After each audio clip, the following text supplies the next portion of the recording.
Portréty zázračného človečika vo veľkých šatách a v parochni o všestrannosti a nezvyčajnom nadaní tohto génia prezrádzajú len málo.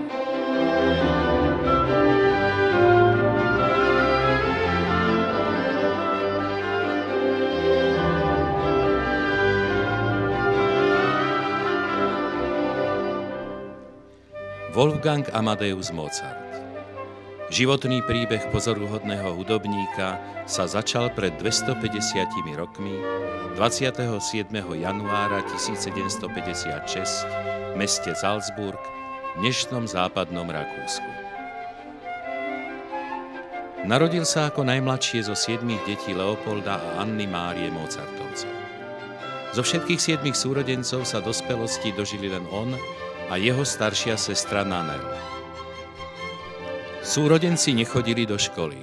Ich vzdelávanie prebiehalo pod otcovým vedením. Leopold, ktorý bol hudobníkom na dvore salzburského arcibiskupa, učil deti sám. Veľmi rýchlo vycítil, že jeho deti sú hudobne talentované. O ich pokrokoch si robil zápisky a tak sa dozvedáme o prekvapujúcich schopnostiach malého Wolfganga.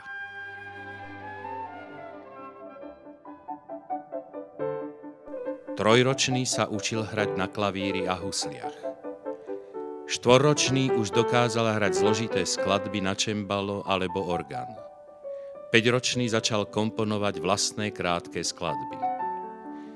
Keď dovršil 7. rok, vyšli mu prvé sonáty tlačov. V 12 skomponoval prvú operu. Mal tiež vynikajúcu hudobnú pamäť.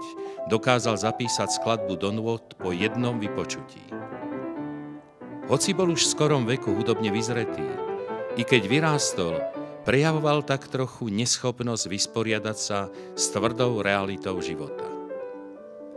Mozartov otec Leopold natoľko riadil život svojho syna, že Wolfgang zostal neschopným jednať sám za seba inak, než prostredníctvom hudby.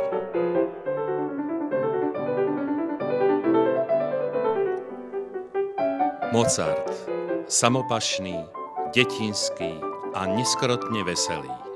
Počas svojho krátkeho života tvoril diela, ktoré ohromovali nápaditými kompozíciami.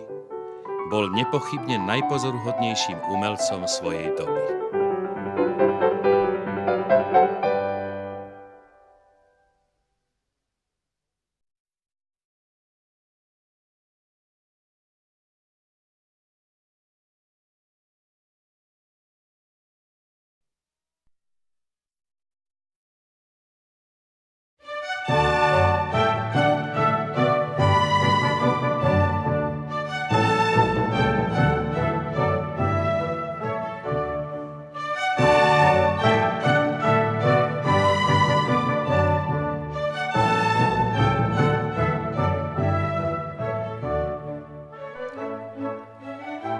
Keď mal Wolfgang 6 a jeho sestra Nannerl 10 rokov, začalo sa kolo exhibičných vystúpení detí po európskych panovníckych a šľachtických rodoch. Nasledujúcich 10 rokov sa rodina zaoberala predvádzaním geniality súrodencov.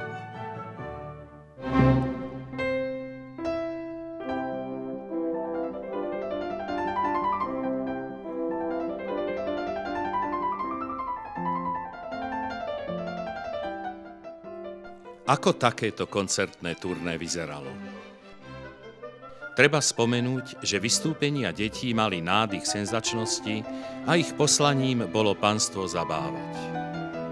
Brat so sestrou hrali štvorručne, Wolfgang hral mnoho technicky náročných skladieb, improvizoval na rozličné témy zadané publikom a tiež hral vlastné skladby. V letnej rezidencii cisárskeho dvora v Šombrune strávili deti 2 týždne a získali si priazeň panovníčky Márie Terézie. Toto vystúpenie odštartovalo ich cesty do vtedajších hudobných centier. Behom 10 rokov tak navštívili mnohé z najkrajších miest v Európe, zámky, paláce, divadlá. Jeho stopy nás zavedú do Viedne, Mníchova, Benátok, Ríma, Neapolu, Paríža, Londýna, Mannheimu, Berlína, Olomouca, Prahy a tiež Bratislavy.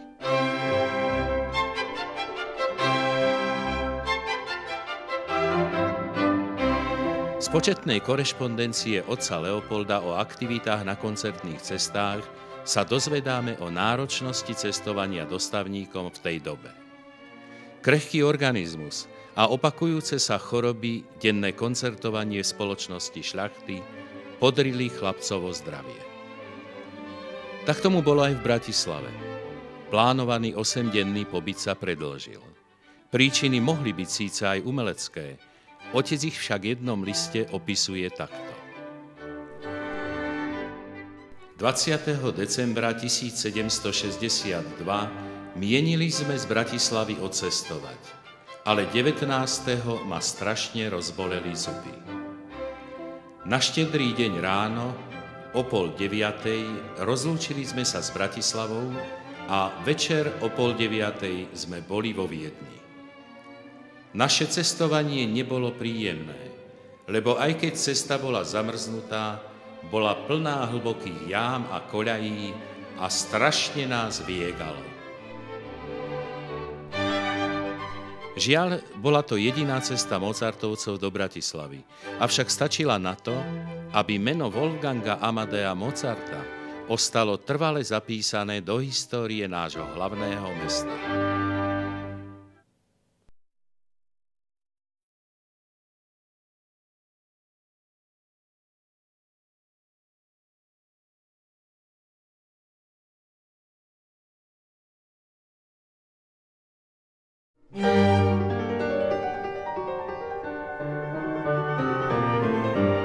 V roku 1773 skončilo Wolfgangovo životné obdobie detského hudobníka. Po roztržke so svojím zamestnávateľom, salzburským arcibiskupom Koloredom, odchádza do Viedne. V liste otcovi Leopoldovi Wolfgang píše: Nesmierne som sa tešil na Viedeň. Zdá sa, ako by tu na mňa čakalo šťastie. Cítim, že tu musím ostať. No Wolfgang sa ani vo Viedni, po ktorej tak túžil, čoskoro necítil spokojný. Spôsobila to ľahostajnosť viedenského dvora k jeho osobe, intrigy a závisť okolia. Aj keď sa často uvádza, že Mozart žil a zomrel chudobný, podľa pomerov vtedajšej doby chudobným nebol. Mozart bol hudobníkom a skladateľom, ktorý nemal stáleho zamestnávateľa. Radšej dal prednosť nezávislej kariére.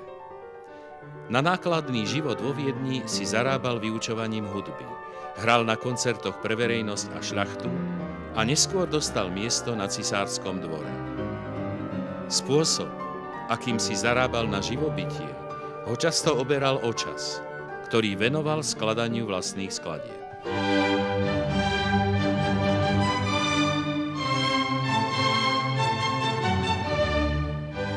Úspech mu zaručili napríklad Sláčikové kvartetá, ktoré venoval Jozefovi Haydnovi, skladateľovi, ktorého najviac obdivoval.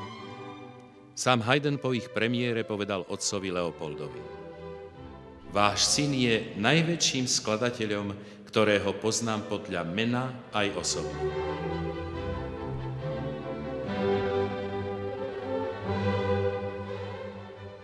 Obľúbenými sa stali aj Mozartove opery: Čarovná flauta, Don Juan, Figarova svadba. Ďalej symfónie: Pražská, Jupiterská, klavírne sonáty, serenáda Malá nočná hudba a množstvo kratších komorných skladieb, najmä menuety, populárne tance tej doby, ktoré sa tancovali v celej Európe.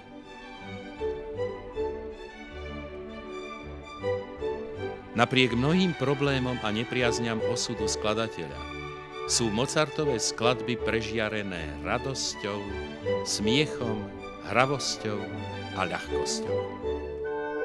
Udivujúce je množstvo diel, ktoré počas krátkeho života skomponoval. Do svojej smrti vo veku 35 rokov napísal 626 skladieb. Keby sa hrali jedna za druhou, zneli by nepretržite 9 dní, čo je 220 hodín.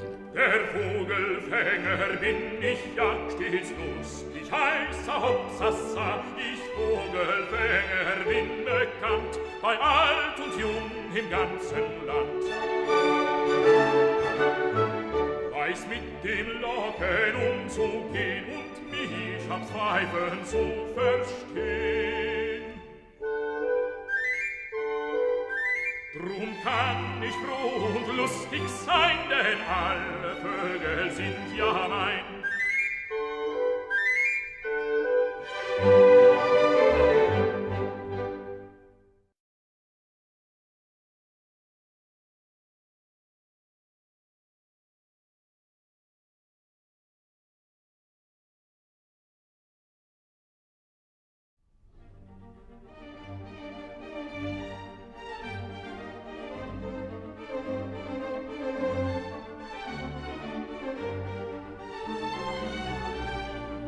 Posledné dni Mozarta ostávajú opradené rúškom tajomna.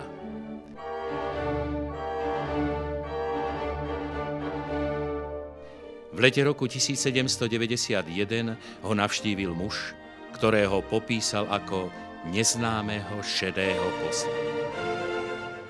Mozart ho považoval za posla vlastnej smrti. Cudzinec bol v skutočnosti sluhom miestneho šľachtica grófa Walsegg-Stupacha. Jeho manželka zomrela a on požiadal Mozarta, aby napísal rekviem, omšu za zosnulých. V dobe komponovania omše bol už Mozart vážne chorý a nikdy ju nedokončil.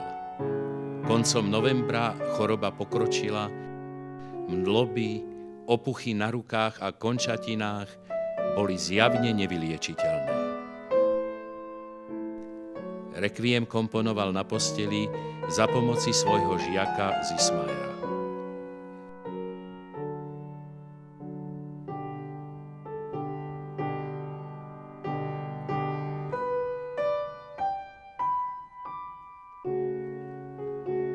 Mozartov kritický stav ukončila 5. decembra 1791 v ranných hodinách smrť.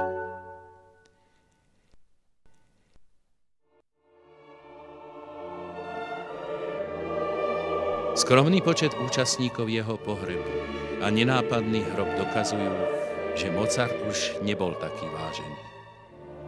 V tej dobe platilo nariadenie cisára, ktoré zakazovalo pohrebný ceremoniál a veľké výdavky na pohreb. Mozartovo telo bolo teda uložené do spoločného hrobu za mestom.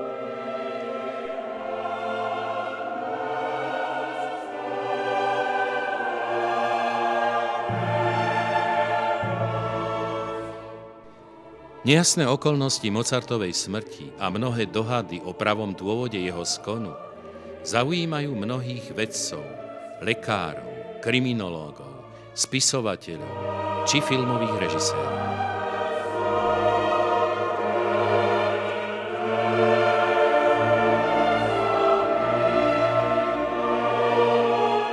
Pri počúvaní jeho diel by však nik nezistil, že ich komponoval človek s ťažkým osudom.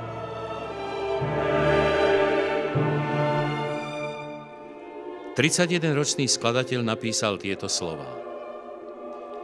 Nikdy si nelíham bez myšlienky na to, že aj keď som mladý, nemusím sa dožiť budúceho dňa. A predsa nikto z tých, čo ma poznajú, nemôže povedať, že som mrzutý alebo smutný.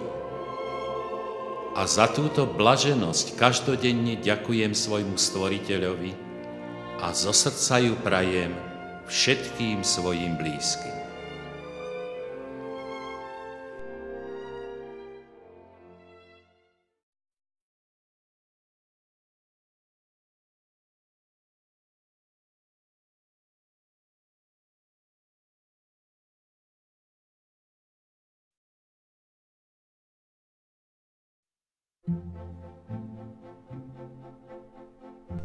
Mozartové melódie plné radosti, smiechu a ľahkosti nesú v sebe toto posolstvo ďalej. A aká je budúcnosť jeho hudby? V roku 1977 bola vypustená americká kozmická loď Voyager 2. Najskôr navštívila planéty našej planetárnej sústavy a pokračovala na prieskumnej ceste vesmíru. Pre prípad, že nadviaže kontakt s inteligentným životom, obsahuje rôzne predmety a informácie o ľudských bytostiach. Jedným z nich je aj videokazeta Záriou kráľovnej noci z opery Čarovná flauta.